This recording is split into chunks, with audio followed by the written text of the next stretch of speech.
Sunday morning, everyone. From Florida, with love, this is the What is True podcast. I am your host, Wheezy, and today should be a fantastic show as I am joined by Mr. Phil Demers. How are you, sir? I'm good, thanks. Thanks for having me. Yeah, awesome to have you. I've listened to you. You've been on Joe Rogan quite a few times. I didn't realize how far back, was your first appearance. And so yesterday, I went back and listened to that show. And quite the journey that you've had. For those that may not be familiar, if we could start there, give us a little bit of your background and how you got to where you're at right now. Back in the year 2000, I took a job at a place called Marineland of Canada, a place where they have whales, dolphins, seals, sea lions, walruses, all perform in captivity, in a theme park setting. And so, I was a kid that started working there. And amidst that journey, I had a unique experience where a walrus imprinted on me, or rather I imprinted on her, which means she believed that I was her mother. So this started to complicate a little bit of matters for me by way of my employment, seeing that, with the ever deteriorating conditions and sort of my awakening to the harsh realities of the lives of captive animals. Around 2012, I'd become fed up and I quit Marineland and decided to become a whistleblower and speak out about the conditions along with some other employees. And this turned into quite a media shitstorm, if I may, international press, et cetera, et cetera. This led to historic passings of laws, which include S-203, which is a bill to ban whale, dolphin, and porpoise captivity in Canada. So that had a major impact on Marineland, which today, by the way, is operating in what might be its last day ever. So today it's his last day. Habitually, they close in the winters and then open back up in May of the following season. But that's not going to be the case this year. At least it doesn't appear so. So I quit in 2012, international press. So yes, we do the podcast rounds, et cetera, et cetera. And Marineland decides to sue me. They sue me for $1.5 million for plotting to steal a walrus. That lawsuit, here we are in 2024. That lawsuit continues, despite the fact that we had initially settled on the basis that Marineland would move Smooshy to a facility, and I had a very short list of which ones would be acceptable, and that I would be able to reunite with her at the park. Now, I did get to reunite with Smooshy. Marineland did not allow for it to go as it should have, and so that compromised our settlement agreement. And as well, they sent Smooshy to a SeaWorld in Abu Dhabi, which was not on the list of what was to be accepted facilities. So in light of these breaches of settlement, our lawsuits actually continue. But yeah, it's been a wild 12 years since having quit Marineland. I've started a non-for-profit called Urgent Seas. We publish drone footage from facilities that hold animals in captivity, and some of the things that we publish are pretty atrocious. And by way of consequence, I'm now being sued by the Miami Seaquarium for they've got a host of things that they allege. Of course, it's no different than Marineland's lawsuit. Entirely fictitious. It's entirely baseless. It's just in an effort to try to silence me. Now, we did have a big impact at the Miami Seaquarium. They're actually being evicted. They're in court as we speak. The county is trying to legally evict them. So, we become pretty impactful in the way we do things. So, in the strangest ways, Marineland suing me and trying to destroy my life, had a negative impact on them, and frankly had a positive impact on me in a lot of ways. So here we are today. Now, I guess you can say I am a outspoken critic of whale and dolphin, especially captivity. And in particular, I don't like zoos and the way that they keep these animals that should otherwise be in the wild in these cages, etc. And that's what I do now. So here we are. Yeah, that's quite the journey for sure. And when did the documentary Blackfish come out? That came out quite some time ago. I want to say early 2000s. I'm not entirely sure. That would have been about 2013. Our reporting came out in 2012, and shortly thereafter, the Blackfish came out. It actually created quite a wave of momentum for us at a time when we were making a splash here in Canada, up here in Canada with the press, and albeit some stories international, but with Blackfish, that really catapulted this movement tenfold for sure. I tip my hat to that documentary for much of the positive effect that we've experienced. Yeah, that's actually what quote unquote woke me up, to what was going on in the aquatic parks, because as a kid, you grow up hearing about SeaWorld and, oh, how cool, let's go see some dolphins do tricks and orca killer whales. And when you see that documentary, you're like, holy shit, things aren't as rosy as they appear. And I live out here in Florida. I've been out here 10 years.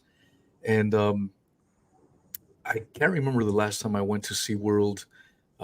It was a few years ago. I felt dirty about it because I already knew about Blackfish. But I noticed that a lot of the cutbacks had been taking place. Um, you know, Trainers weren't to get in the water with them. Um, you could tell the difference from before Blackfish and then post Blackfish. So definitely what you are doing with what Blackfish did has taken an effect. Now there's still work to do, and that's why you're still here. You're still pushing for it, and for that I commend you. I mean, not too many people would take a task and stick with it.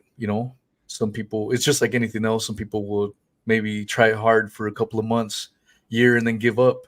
And all these years later, you're still pursuing it. So, my reward, respect. my reward is watching these places. Sort of, they all operate with the same blueprint, and I'm familiar with it. They attack the character. They do everything they can to try to compromise the lives of the people, spreading the message, if you will. But it's never for them. It's never about defending the actual conditions or improving them. And so for me, I like being consequential. I like that when we show up in a helicopter, or if we show up with a protest at your facility, or if we show up with cameras, you're going to go viral. There's going to be people weighing in on what's happening at your place. So we're actually working on a facility called Moat Laboratory and Research Aquarium, a marine aquarium in Sarasota.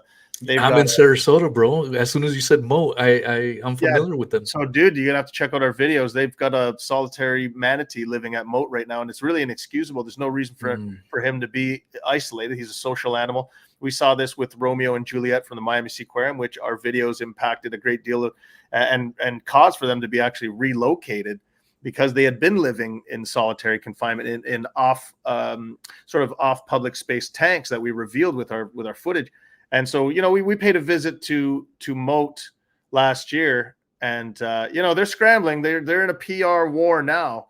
You go take a look at any one of their social medias, and every which one of them has, all their posts have free Buffett, the hashtag, because Buffett's the manatee that's living in isolation there. But I like that we're consequential. And when we rolled up on them the first time, they welcomed us in open arms. They recognized us immediately. They wanted to give us a tour and give us their explanation. But again, I'm not necessarily there to play the bad guy to them either. I'm a rational person. I'm there to ask questions and see if we can't come up with a consensus or a resolve. And to their credit, they tried to appease some of my concerns. Now it's been a year since we started that campaign, and again, momentum continues to build. But no more Mr. Nice Guy. They made their excuses as to why he's remains in captivity, but a prolonged year in waiting for a resolution for him is just not. It's inexcusable. And so again, my reward is being consequential. Any opportunity we can to ding the business and shed light on them, I'm going to take that. Yeah, 100%. Yeah, I live out here, like I mentioned, in Sarasota, and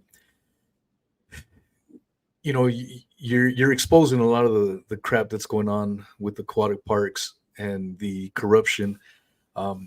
I focus on a lot of corruption, maybe a little bit more on the conspiratorial side, but I mean, there's so much that you can prove. I'm not sure if you are familiar with the term red tide that hits Florida. Oh yes, It yes, I'm familiar. Yeah, Yeah, it's almost like a yearly thing, yeah, it's foul. and it's horrible, man, because this only reinforces my way of thinking of all the corruption that's going on and whatnot. You're always hearing, we need to go green, we need to go green, and on paper it sounds great, but when you when you really look at it, they go after the little guy for dropping a piece of paper on the beach and you're fined thousands. Meanwhile, Big Sugar kills hundreds of tons of marine life every goddamn year. And if you look at red tide, if you look at the Wikipedia, they do mention that it partly coincides with Big Sugar's releases from Lake Okeechobee into the Gulf waters. So they'll acknowledge it, but they'll say, well, we still don't fully understand it. No, it makes fully goddamn sense that Big Sugar is behind this shit. And so if you really cared about the environment, these big companies, these big oils, these big sugars would be shut the fuck down so that marine life could thrive. Because out here in the coast, man, when red tide hits, you're literally getting, instead of walking on sand, man, it's all dead marine life, It's so fish, fucking so many hundreds of tons of it, hundreds of tons. Just try to wrap your mind around it. And amongst that dead sea life are manatees, yeah. are dolphins, these sentient beings that are, that we would love, like our dogs, and super intelligent. No, I they mean, have it's one. families. They have families of their own that they stay in those bonds and in those families over the course of their lifetime. That doesn't just happen by accident. That's intelligence. That's emotional intelligence. Like having family members, having a family bond like that. But you mentioned how the little guy gets the big fines and the top dogs sort of create the rules, if you will. That's the same in animal oversight.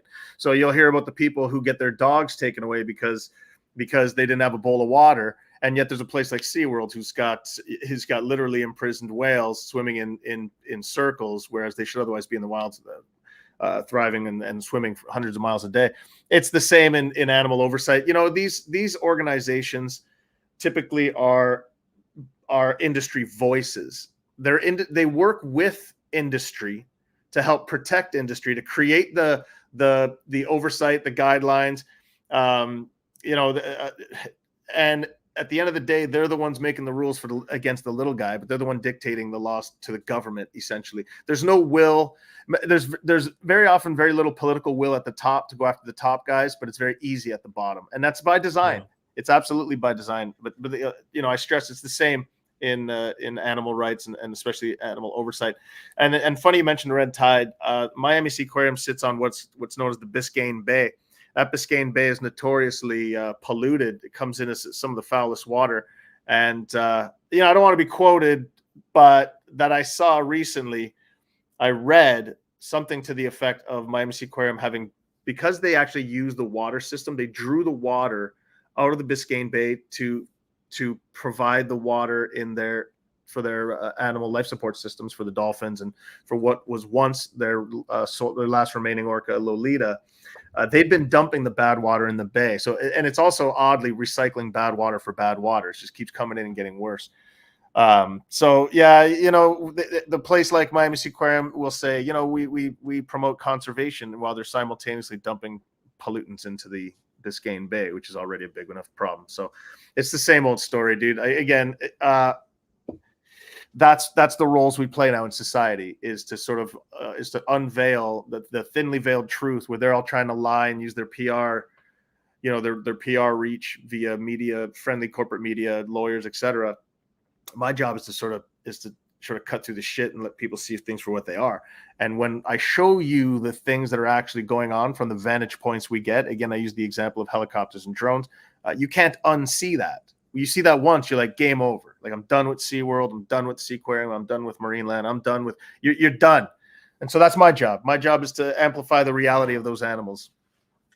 Yeah, and it's making an impact. Like I said, I did go to SeaWorld post this stuff, and you see the changes. And I think part of it was the curiosity to see how things are going and to see the business model that they've had for, who knows how many decades prior, slowly diminishing, losing revenue because of it. It's kind of like what Disneyland or Disney World out here is going through right now, because they were pushing so hard with their woke shit that they pissed off a lot of the local populations. And you piss off your local populations, that's the people that's keeping your business afloat. You're catering to this global audience, but you should be catering to the people that support you locally and whatnot. And that's hurting. Maybe it's a little bit different from what you're going through, but it's the same. It's the similarities are there. It's voting People with are your dollar. Really, yeah, at the end of the day, the market pissing people off. Yeah, the market determines who's going to sink or swim, and as long as you support with your dollar, it's essentially no different than a democracy. It's a vote, so people are voting. We don't want this there, and so what it does is it forces an evolution if they want to survive. And this is what SeaWorld's done. You don't see SeaWorld ads where orca whales are jumping or doing flips anymore. You're not going to see it. You're not going to hear about it on the radio. You're not going to see it on your Facebook videos. You're not going to see it on TV, traditional media. You're not going to see commercials like that. They went away from that, right? And you're not going to see, when the shows happen, they're not nearly as spectacular as they used to in terms of like your high velocity and music. Although I should mention, when I recently went to SeaWorld, and I've had to, but I've had a reason to go. I did find that they're slowly going back to the entertainment stuff, whereas they really went away from it in the past. But again, you're right that they don't swim with the orcas no more, so that element is gone. And they try to lean on more of the education side. Now, granted, it's the type of education you learn within watching 1 minute of a children's YouTube video. I mean, we're not talking about, you're not walking away an expert by any means. You just found out that orcas have 48 cone-shaped teeth. Okay, congratulations, and that they breathe out of a hole on the top of their head.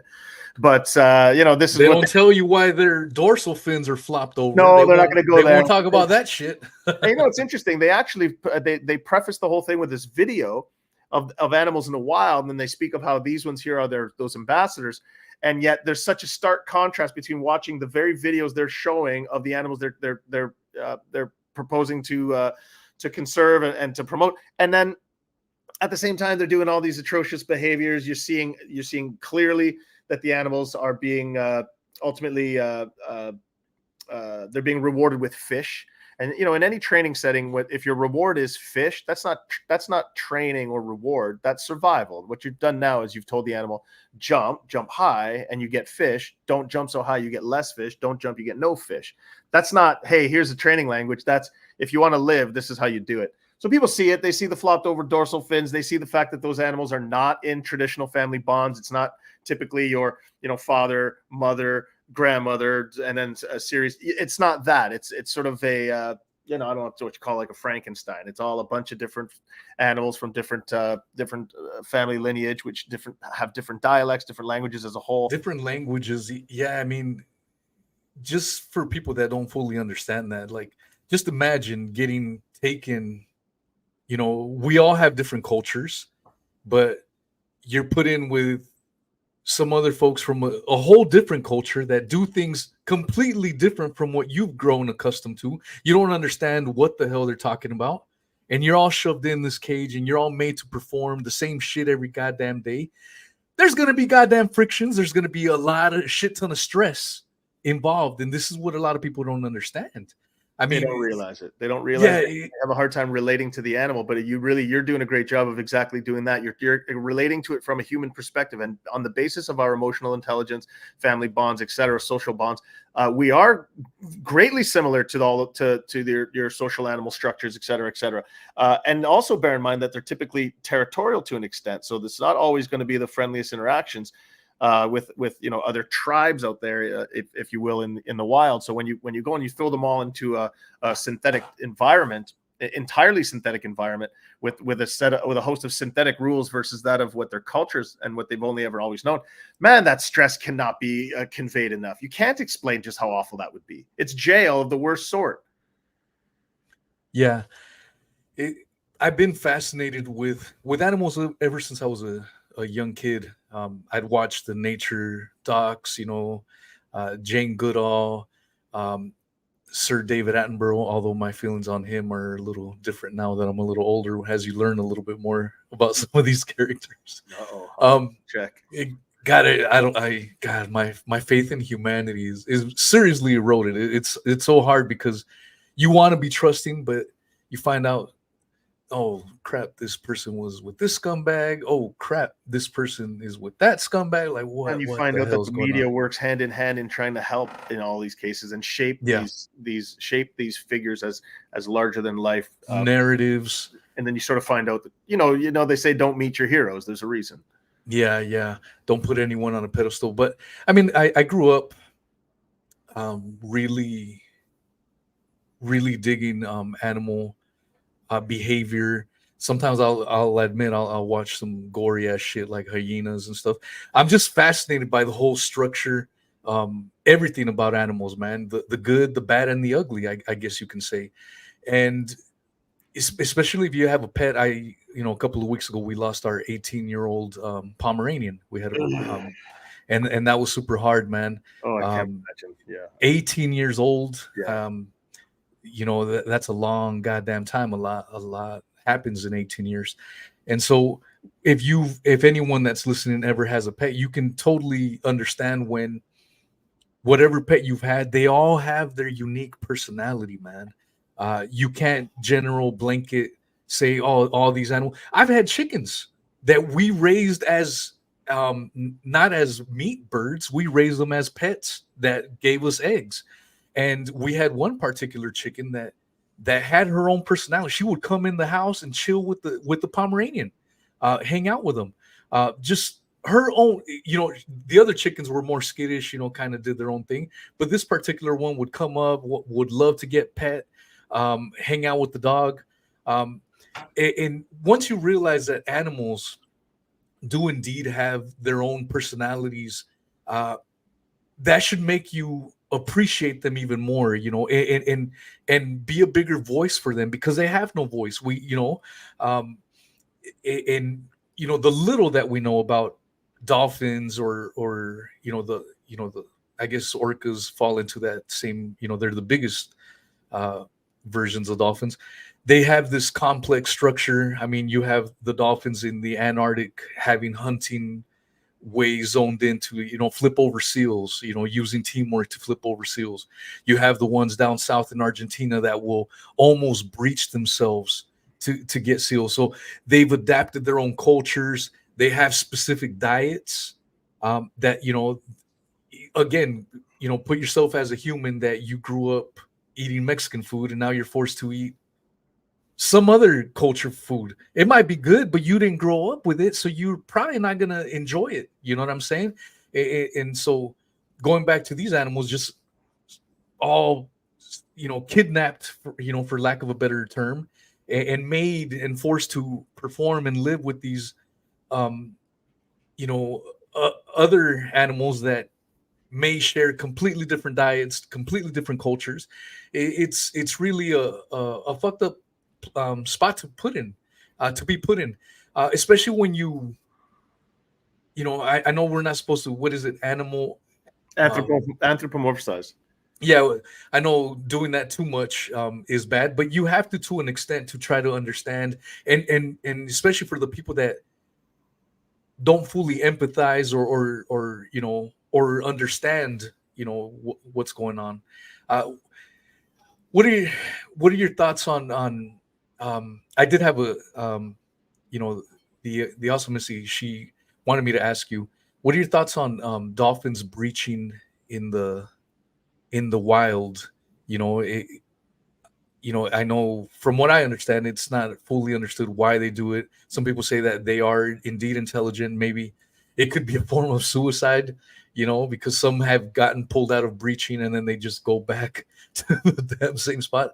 Um, what are your thoughts on that?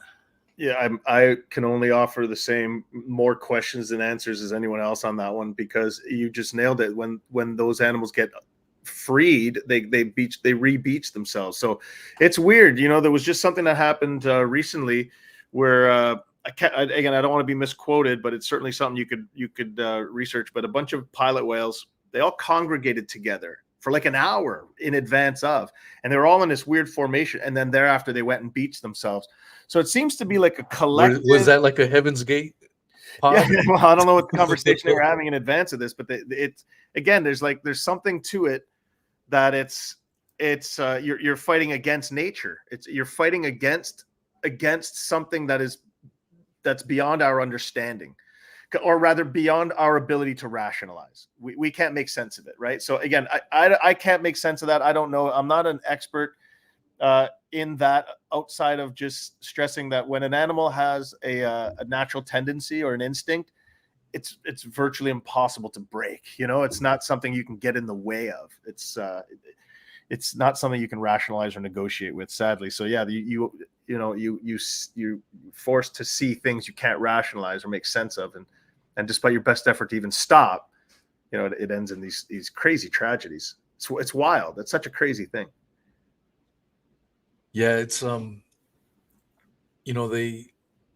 always trying to find videos on the latest studies and behavioral research on these animals that are highly intelligent, whether it's elephants or these dolphins, um, and even the blue whale, a large beast, that can grow up to 100 feet long, um, maybe even bigger, and such a huge, massive beast, and we don't know very much about it.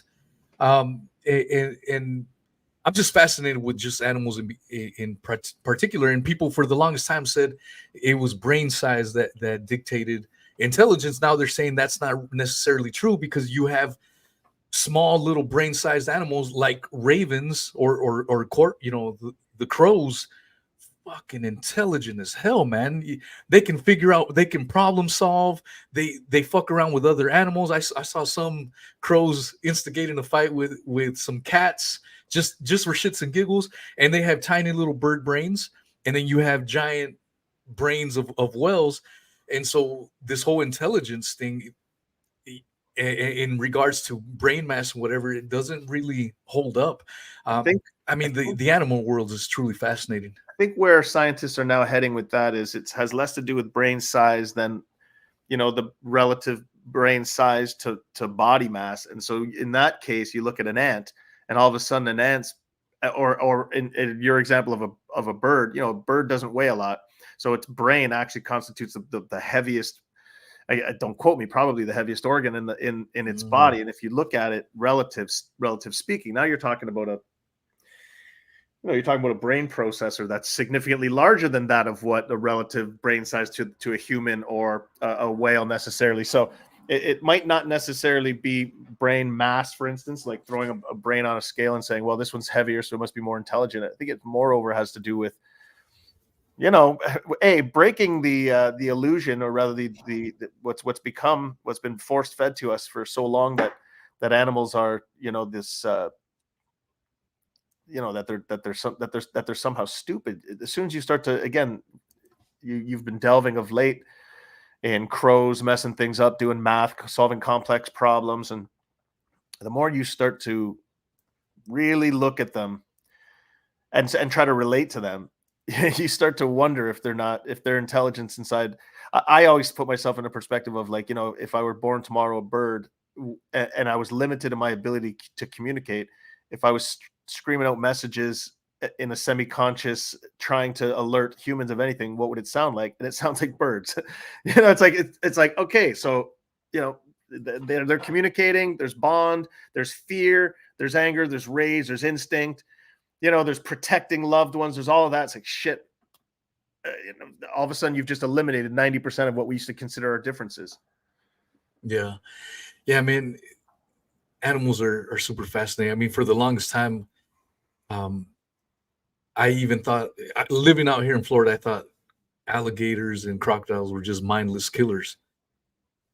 Once you really study them, man, they're not fucking stupid. They have, I mean, to ambush prey, takes some smarts. They can recognize. I mean, if they were just mindless killers, they'd just be killing each other all day long until none of them, they kill themselves off into extinction, and they coexist. They'll tear prey apart. I mean, they have their own intelligences. Even the point is, even these creatures that we just pass off as just stupid and idiotic, they have a level of intelligence.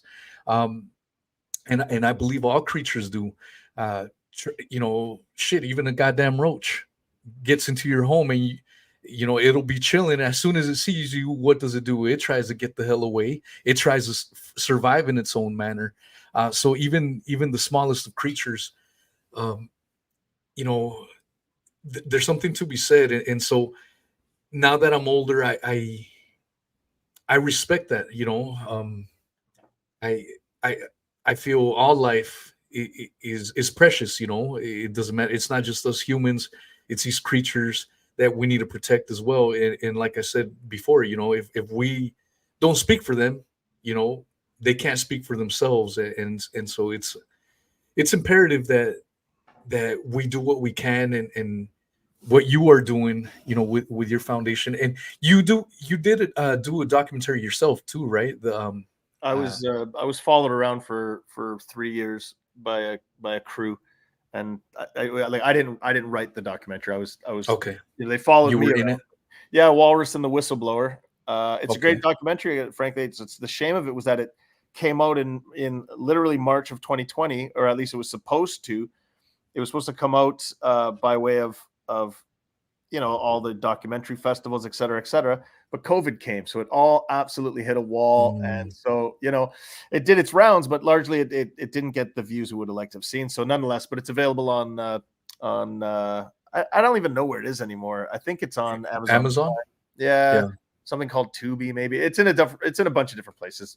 Definitely a Okay. great documentary if you're looking to have a better understanding of my personal journey, but especially get a glimpse into the reality of what goes on in these places. We discussed animals and their intelligence, emotional intelligence, and thought of them being forced into captivity, and we spoke of the social ramifications of different animals come from different places and not necessarily having the same lineage, et cetera, et cetera. We didn't even necessarily discuss the conditions. So imagine if an animal that otherwise lives in the ocean, where the water is exactly perfectly accommodating to everything that is their being, so it's entirely accommodating to them, and then put into this synthetic concrete tank with a bunch of chemicals, and that's the remainder of your life. No escape from the sun. Whereas in the ocean, you only got to swim a little bit of water to get into that thermocline. You'll cool down immediately, or just go a little deeper and you'll be back into the shade. So, you take away the entirety of the animal's survival systems, instincts, and abilities to apply any of that and all that. And so what you've done is you've reduced the animals to only and exclusively being to a level of servitude, slavery, and survival, and that's their everyday. They're just breaking the code of how do I get out of this? Like that's it. So as a trainer, your job is to try to keep their brains from melting, because the stress alone and the social ramifications. You watch what becomes of these animals. They break over time. And I watched that too many times, and again I stress that when I left in 2012, the conditions at Marineland were so bad, it was inexcusably awful. The effects were so grotesque. So a lot of animals died, and it's frankly it's one of the worst forms of torture. Imagine being in an environment where you're up against your own will to live, and what you're up against is the form of a slow torture.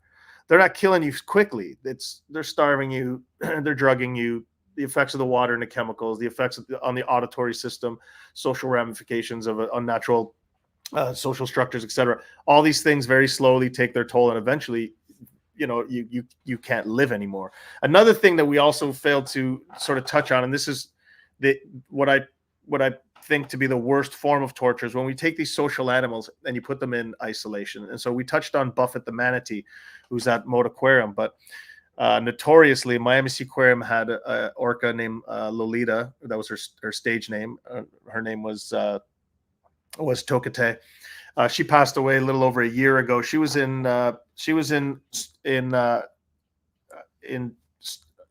isolation, total isolation for, I can't remember exactly what year that the last orca died, but it had been decades. Same as we have one now in Argentina named Shemenk. He hasn't seen another orca since the year 2000. That's 24 years of solitary confinement. Kiska, which was an orca that just passed away 2 years ago at Marineland. She had been alone a little over a decade. When you see what becomes of these otherwise social animals when they have no social structure at all, and when they're in isolation, we got beluga whales in South Korea. We've got this problem all over. These typically the animals I try to highlight their issues because that's the worst form of torture. It's absolutely inexcusable. Those animals need to be with other members of their own species.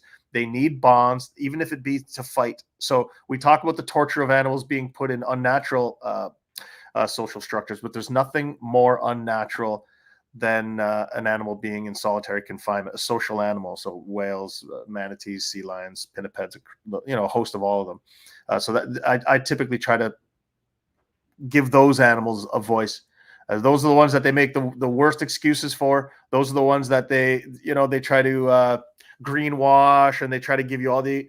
It's outrageous, but the other reminder is every form of captivity, every tank that's out there that has any more than 2 whales is will very soon have that exact same tragedy play out. So every time there's 5 whales, 6 whales, 7 whales, at some point there's one.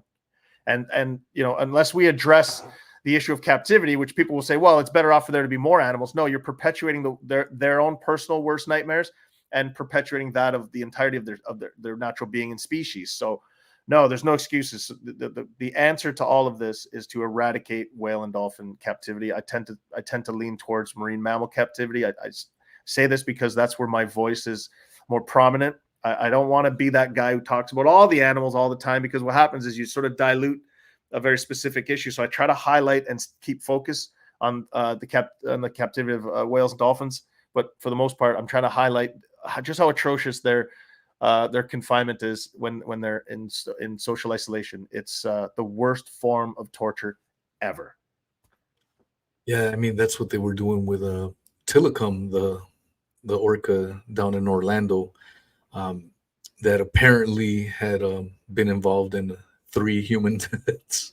I think the latest one was a homeless guy breaking in, and I don't know if he wasn't the or was latest. it the trainer, the female Dawn. trainer? Yeah, she was the last one that Tillicum got. And again, I mean, these are highly intelligent people. You have to. I wondered if it was just the stress. I mean, driving these creatures crazy. They don't give a shit anymore. Like, what do I got to lose? I don't care.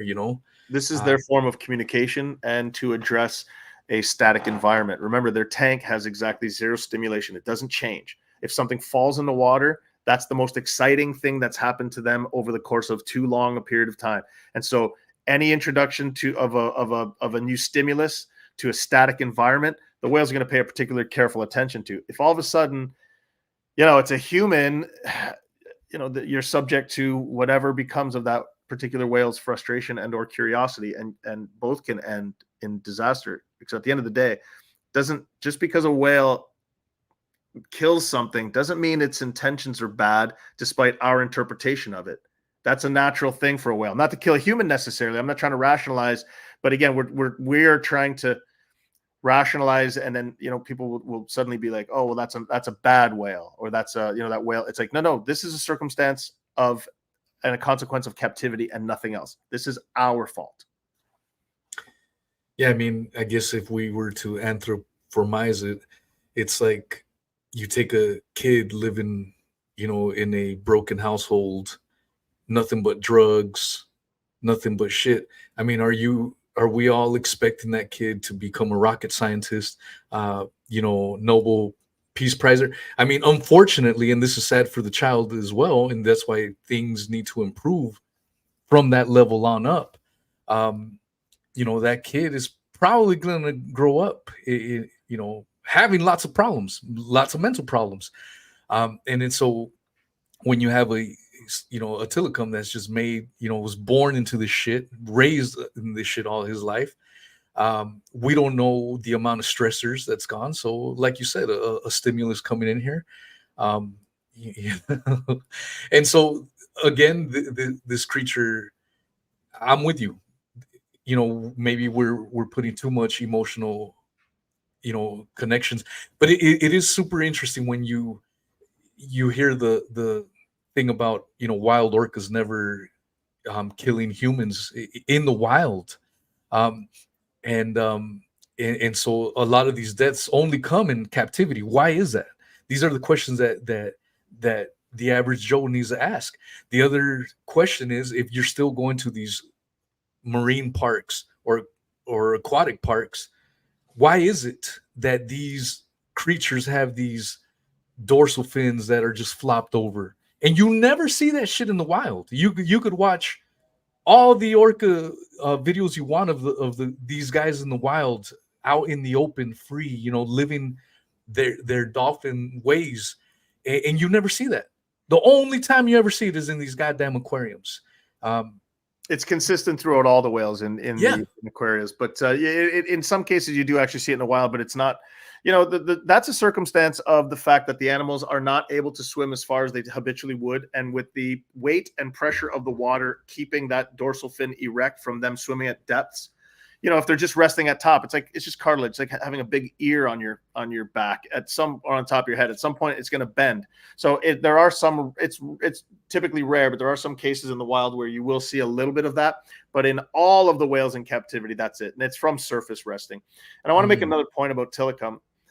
Male orcas will spend the entirety of their lifetime within one whale length of their mother. They are mama's boys. This is something I found to be consistent throughout all marine mammal species. Is the boy versions? They are all mama's boys. They need to be with their moms, and you take them away from their moms, it's the worst form of trauma that you can possibly cause for them, because their life is about being in that bond, protecting and being with that mom for the entirety of their lives. They serve a major social role in that structure in nature. When you steal that baby from its mother, when you take that baby, that male baby, and put it in a tank, that baby is broken. And again, I've watched it with several.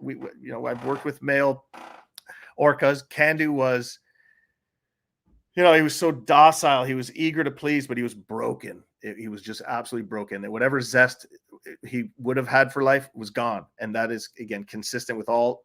It's in all ultimate marine mammals in captivity. Let's be honest. But to the degree of which we're talking, when you take a male at a young age and steal him at any time, but steal it from that pod, and especially away from its mother, you just destroyed that being. So you wonder, is it going to become a rocket science? No, it's this animal is stunted, and only every single day wondering what its purpose of life is.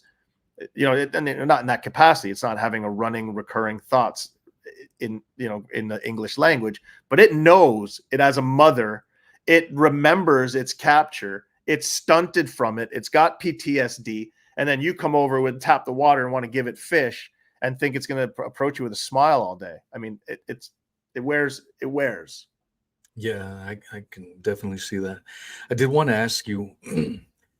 I've got mixed thoughts on AI in general, but do you think there will be a point where AI will maybe help in translating, the dolphin, the various dolphin languages that are out there, dialects?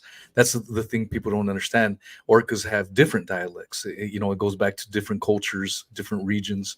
So you take one orca from one region of the world and put them in with another one, they're not going to understand jack shit from each other, because it's just entire different dialect.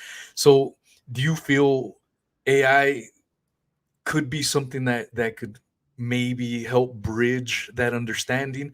And as a result, once we understand their languages, that could potentially be something that, like, holy shit, these people are asking for help.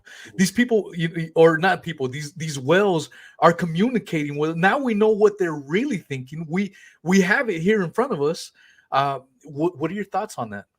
So I will say that in my experience, I could understand sounds and behavior as language to an extent. you can tell by the different frequencies whether they're excitable, angry. You know, that we had things called war cries where you knew the orca was doing something, was emitting a sound, and typically it would cause the other orcas to run, or rather swim as fast as they could. So to an extent, yes, there's already an understanding amongst those who have, you know, who have worked very closely with these orcas, that there is certainly a language to decipher. There's certainly expressions that at some point that can be understood by other whales. So it's just a question of when and how and the depth of which we understand. Now, do I imagine a day when we will sit down and have cohesive conversations with?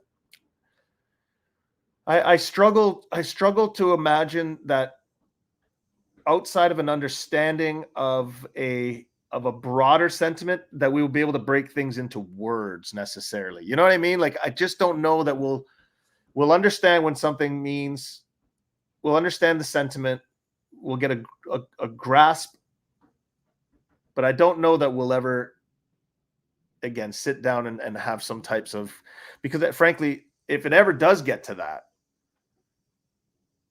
all of a sudden whales will be the more intelligent species. when we start to discover that we're not the most intelligent species, now we're gonna have that's gonna be something. So I wonder. Well, have you seen those videos of those chimpanzees? Like, they'll give them cell phones and they'll be swiping through images, and then when they see they like monkey videos, like other chimp videos doing shit. I'm like, what?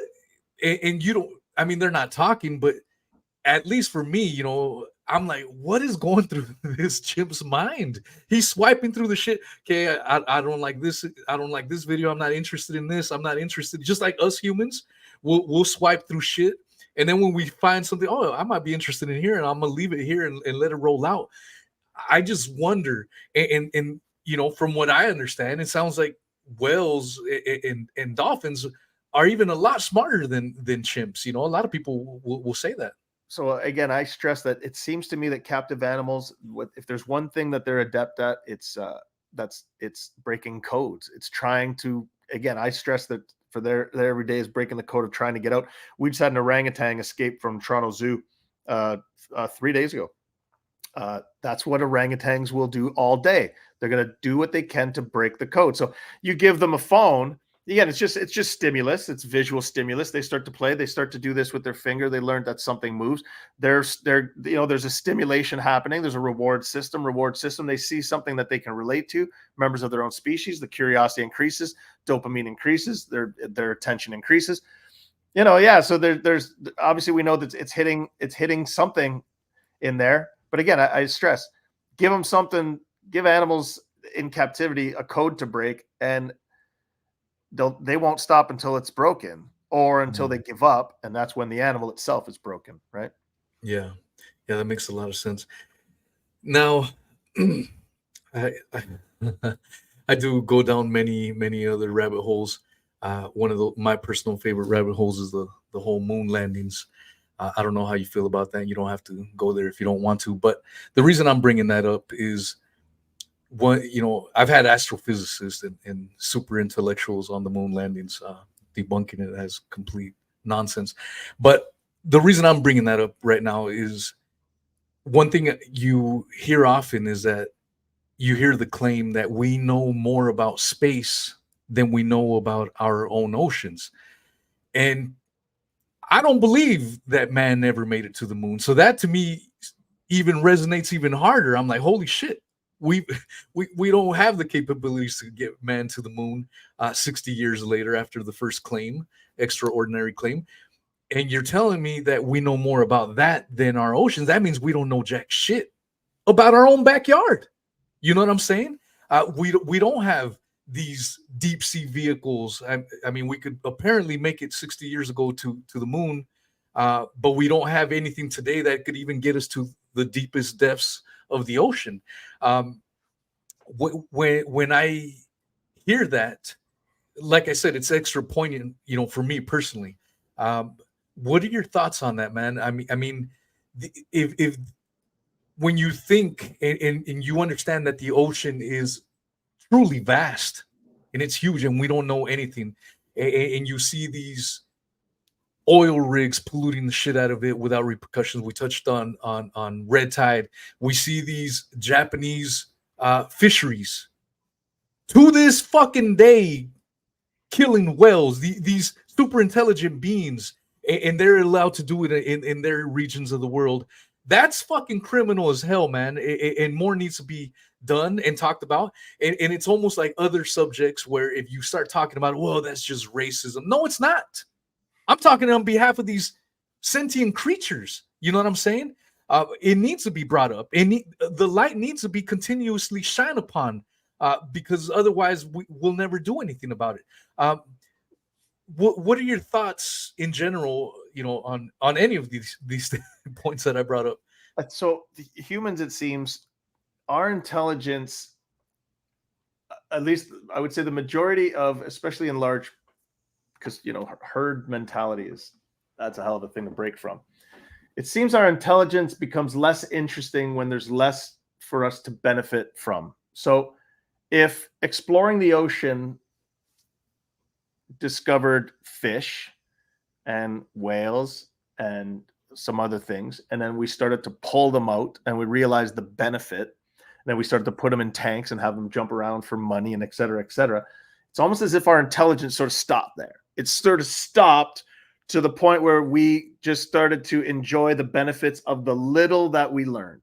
And it seems like the more the incentive to want to learn more has to almost break away from that of which we are benefiting the most from. Because the more the deeper into the ocean you go, there's more to learn, but you're not benefiting as much. There's not more fish necessarily to take. It's deeper and more difficult to go and drill oil from. It just becomes more complicated. As soon as things become more complicated, it sort of just generally ends there. There's not, the benefit outside from the very few that are hyper curious, et cetera, et cetera. So, I just wonder if, given the same as space and the ocean, is that we never bothered to explore more or learn more because we just haven't depleted what we discovered, and we haven't exploited it enough. You know what I'm saying? Like there was so much for us to take that we never stopped taking. We didn't instead do any more learning.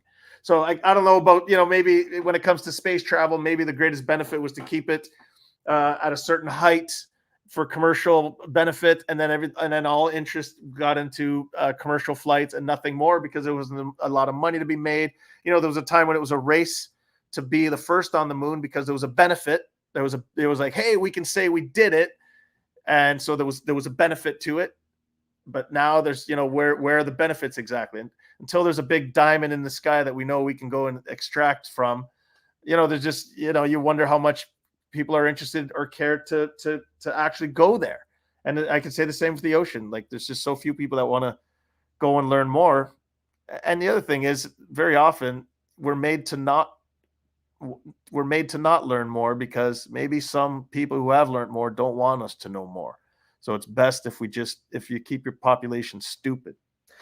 So that's just my feeling is, just methods of control at the end of the day ultimately dictate us the information that they want us to know, and to go beyond that is dangerous very often. And so some people are just comforted in their limitations. Yeah, 100%. Yeah, I think us as humans, just generally speaking, we are a species of, you have a certain that will always want to control, and now with all the social media, the propaganda is even easier. But I think we can use it to our advantage too. For the longest time, we all grew up idolizing, out here in the States anyways, idolizing SeaWorld and how cool of a freaking place it is to be. And the propaganda was as such that by going and visiting and seeing these dolphins doing tricks, we're raising awareness on how smart, that's how fucking clever these fuckers were. Like, it was a money-making machine, but they disguised it as doing good, raising awareness. But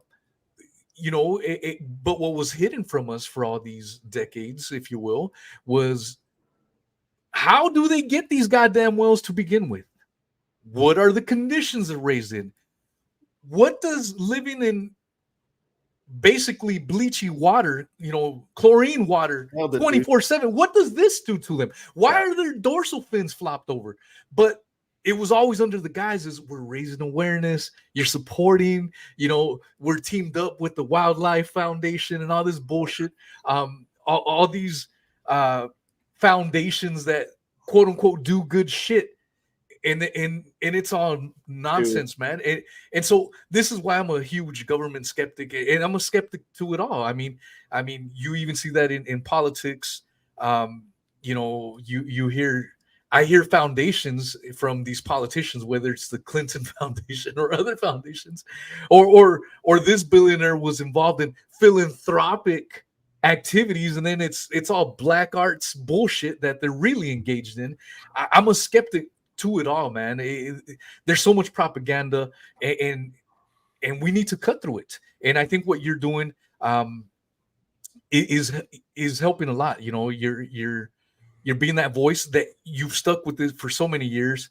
Yeah, man. I this was a great conversation, and like I said, to prepare for this, I went back and listened to your first episode on Joe Rogan show. And I did catch your last couple of appearances, on there.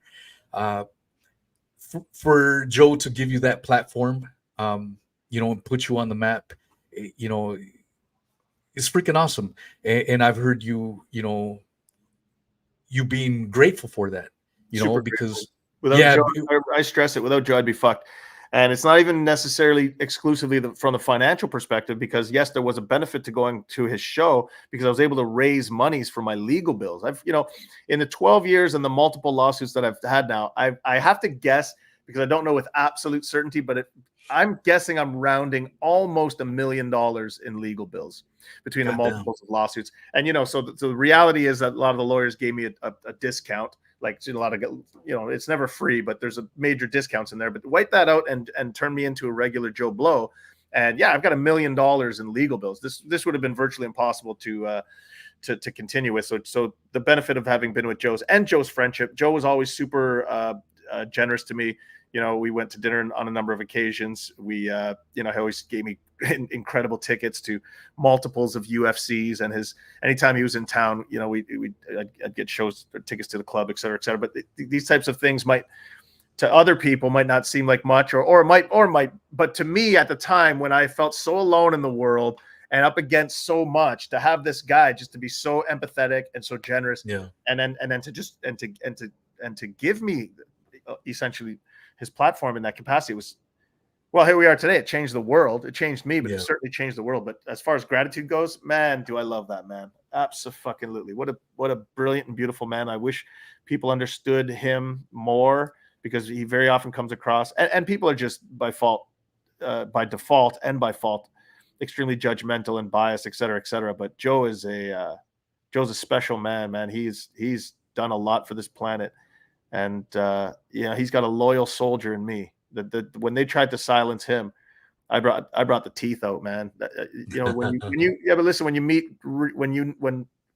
real like that, you want that to be preserved by. What good is the world without Joe Rogan's? Fuck it, it's not a world I want to live in. So yeah, he's a special human to me. Yeah, it kind of touches back to what I just said, not too long ago, was I'm highly dubious and skeptical of just humans in general. I don't have a lot of friends, man. So when you do come across those real people, you do everything you can to hold on to them. That's it. Because you have to treasure them, realizing there is indeed many scumbags. And you gave me an hour, man, and it flew super quick, man. Down the road, maybe we could do another one. Yeah, anytime. There's always things developing. There's always things to talk about. And the more we do, the better it is. What's the latest? Before I let you go, though, what's the latest? Everything going good with your court case? Yeah, so my lawyer's out of town as we speak, so we're just waiting. So the judge is going to have to decide how much money Marineland owes me for our last motion. We've claimed in the area of $30,000, so I hope to get all of that given back.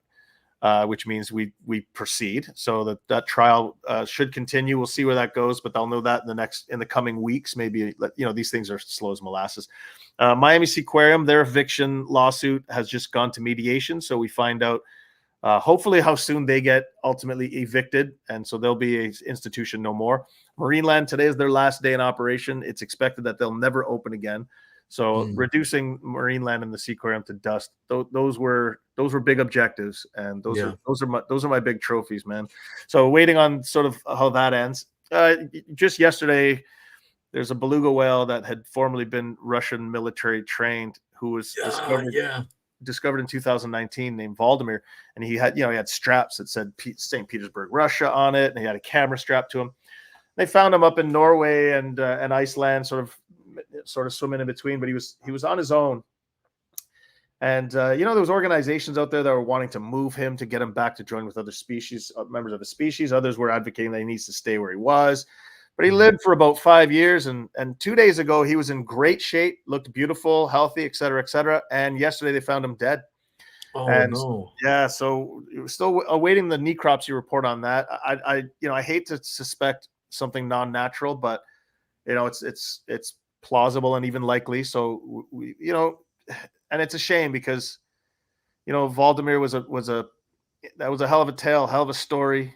Yeah. And you always wonder how these stories end. I wonder with every animal that's in captivity, how does it end? Yeah. And so sadly, Valdemir's story came to an end yesterday. So we'll have answers to that. But yeah, lots always happening, man. Lots to talk about, man. I mean, I mentioned I'm out here in Sarasota. We have the Big Cat Wildlife Sanctuary, not too far away from the Moat Aquarium, where they have these wild cats.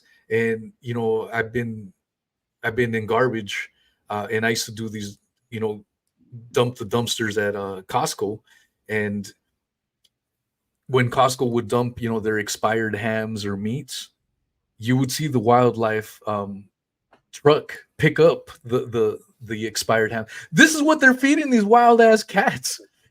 Cats that are supposed to be tearing shit up for stimulus, and they're giving them expired ham. I guess it's good that the meat is not going entirely to waste in that regard, but it's still, when you think about it, this is the conditions that these big cats are living in, and these are quote unquote sanctuaries.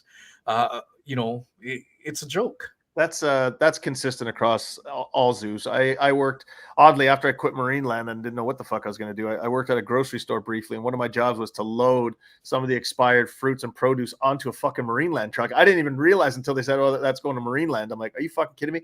But of course, I knew we were feeding our bears. We were feeding our bears all the expired fish as well. So we were going through the fish to thaw in the morning to feed the whales. If some of the fish looked not so good, they went to the bears.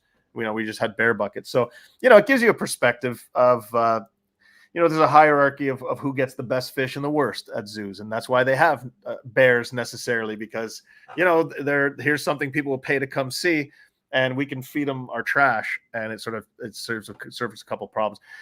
As soon as humans try to maintain wildlife, they start to attribute too much human decision making and human rationale to it, where it doesn't translate necessarily in the animal world. And that's why we have so many disasters. That's why in Texas there's more wild jungle cats than there are in Africa, and they're all in captivity. It's a problem. We're trying to manage. As soon as humans try to manage something that's ultimately governed by nature, we do nothing but fuck it up. Ain't that the truth? But it happens all the time. The other point I wanted to make is we're planning a trip. So I was invited by it's Hulk Hogan's son's girlfriend, but at some point we're going to be making our way down to I want to meet with Hulk. They want to do a small fundraiser for us, and then we're going to do a protest at Moat. Again, Moat is an entirely recognized and respected institution. And they do a lot of good work. I'll tip my hat to some of the work that they do. I like their community engagement. Granted, they very often there's a huge benefit to that, social benefit that they have and that they generally benefit from. So people love Moat. But despite this, you've got a manatee who's a social animal in complete isolation, swimming in repeated stress patterns. entirely unnatural environment. That has to end. And so we will be protesting there. We haven't decided exactly when. I'm leaning towards October, November, but I want to pick a day that I could really embarrass Moat, because, much as I even don't like to do these things, you don't feel comfortable necessarily doing these protests, et cetera, et cetera. It's not necessarily my jam, but it's a necessary. It needs to be done for what we got to do. So I'm going to pick a day when we can be as impactful as possible. We're going to go down there. We're going to shake things up with Moat, and we'll see if we can't get that manatee sent to I'd like to see him go to Homosassa State Park. He'd lived there before.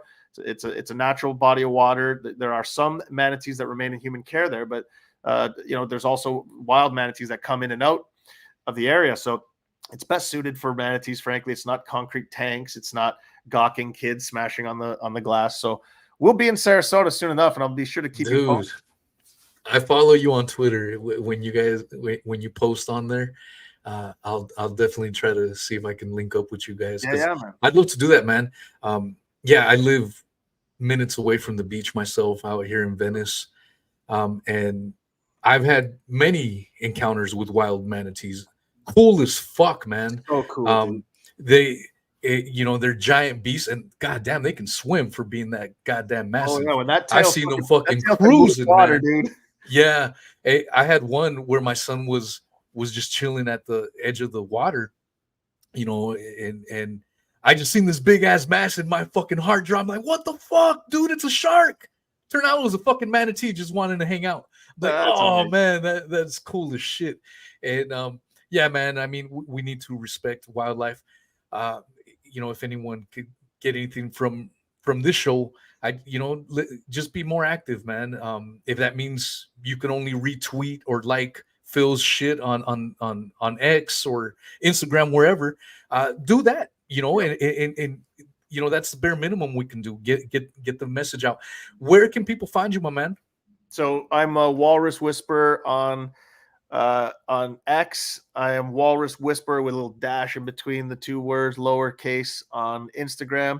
I do have a TikTok. It's Urgent Seas, and Urgent Seas as well has your Facebook, Instagram, et cetera, et cetera. So click the follow there, and then hit the retweet button, because like you say, if even in the least you share the story, man, to that animal that means everything. So hit the buttons. Yeah, I mean, because it'll cause a snowball effect. I mean, if you can't do anything financially right now, just like and retweet, and then maybe it'll get to someone that can actually go there. So it's just a snowball effect that we're causing. My man Phil, man, we definitely need to do it again. I loved every minute of this, and thank you so much. Dude, my pleasure. Thanks for having me, and anytime. Reach out anytime. We'll do it again. Hell yeah, my man. All right, be safe. All right, you too. Cheers. Yes, sir. All right, y'all. That was Mr. Phil Demers. Check out his links in the bottom of the description. Follow him, and like I said, share that information far and wide. Check out his shows too that he did on Rogan. Super, super informative, and I hope to do it again soon here. At some point. Thank you guys for coming out on this rare Sunday show, but much love to each and one of y'all.